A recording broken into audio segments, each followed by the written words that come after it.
चराको गुडमा चाहिँ यस्तो प्लास्टिकको हालेर छोडेको थियो आज पर फेरि तल खसिरहेको रहेछ गाइजहरू देख्न सक्नुहुन्छ अनि भाइले चाहिँ उठाएर यता माथितिर आएको खोजिरहेको छ हेलो वेलकम टु गाइजहरू फेरि तपाईँहरूलाई मेरो पनि घरको स्वागत छ गाइजहरू आज फेरि हामी बाहिरतिर जाँदैछौँ अस्ति चाहिँ हामी गएको थियो अस्ति चाहिँ खनेन आज चाहिँ फेरि खन्न जाँदैछौँ भाइकोमा भाइले चाहिँ कुदाल लगिरहेको छ यो हिँडेको यो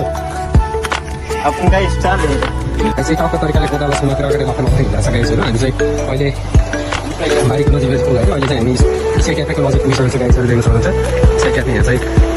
इसे क्याफे देख्न सक्नुहुन्छ गाइजहरू इसे क्याफे छ अनि हामी चाहिँ लेखेर हप्ता अगाडि जान्छ भाइ चाहिँ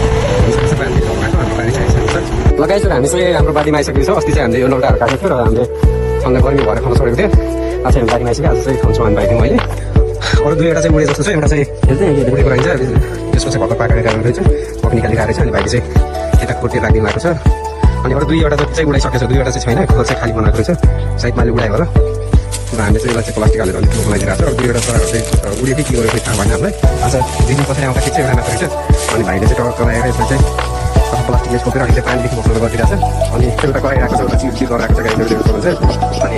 सायद आफ्नो बच्चाको लागि गइरहेको होला अनि त्यो बसेर चिरबिचिर गरेर गराइरहेको छ एउटा चाहिँ यता उडिरहेको छ एउटा चाहिँ यता गराइरहेको छ अनि हामीले चाहिँ एउटा चरा चाहिँ भुइँमा खसेको रहेछ यहाँ बारीमा खसिरहेको रहेछ है त्यो चाहिँ हावाले खस्यो होला अनि हामीले चाहिँ उठाएर माथि प्लास्टिक एउटा सोचेको छौँ यता अब यो चाहिँ बस्यो भने चाहिँ एक दुई दिनमा उचाल्छ सायद पहुँचहरू निकालिसकेको रहेछ अब दुईवटा चाहिँ खै हराएर उडेर त्यसले खाइदिनु सायद खायो होला सायद एउटा मात्र बसेको रहेछ अनि गाइजहरू हामी चाहिँ बारीमा यसरी अस्ति खन्न छोडेर गएको थियौँ अस्ति चाहिँ अलिक गर्मी भएर आज चाहिँ भाइले बारी चाहिँ खनिरहेको छ देख्न सक्नुहुन्छ भाइले चाहिँ बारी खन्न थालिसक्यो अनि आज चाहिँ हामीले यति भरि खन्नु छ यो चाहिँ हामीले सिमी लाउने भनेर खन्न लगाएको अनि भाइले चाहिँ खन्न सुरु गरिसक्यो अब चाहिँ सबको लागि भाइ चाहिँ जेसीको बढिरहेको छ गाइजहरू भाइ के छ अवस्था ठिक छ गाउँघरतिरको काम यस्तै हो गाइजहरू हामी चाहिँ खेती किसानीको छोरा पऱ्यो है खेती किसानी नगरी हामीलाई खाना लाउनु पुग्दैन त्यसमा कुनै रोजगारी छैन अब काम गर्नै पऱ्यो है गाइजहरू घरको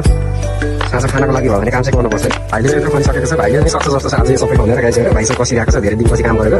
चाहिँ ताकल बलहरू धेरै जम्मा गरेर राखेको थियो होला इनर्जीहरू आज चाहिँ निकालिरहेको छ भाइ कस्तो भइरहेको छ इनर्जी सकिन लाग्यो के छ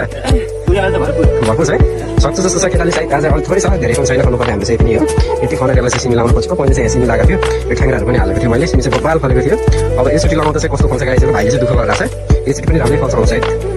ल भाइ थाक्यो भने मलाई भन्न धेरै दिनपछि काम गर्दाको भाइ अनुभव कस्तो हुँदो रहेछ गाह्रो हुँदो रहेछ कि सहज हुँदो रहेछ भाइ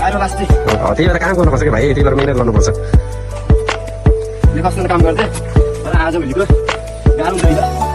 काम नगरेर यस्तै भाइ हामी बसिरहने त्यही भएर गाह्रो भएको थाक्यो भने मलाई भन्नु पर्छ ल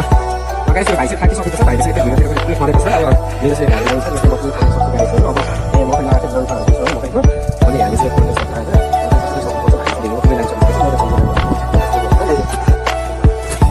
काम गर्नु चाहिँ सकिन्छ भन्छ है गाइजहरू हामीले यति खन्नु थियो है यति खन्दा पनि यति धेरै पसिना निस्किसक्यो लास्टै ज्यान अल्छी भइसकेको छ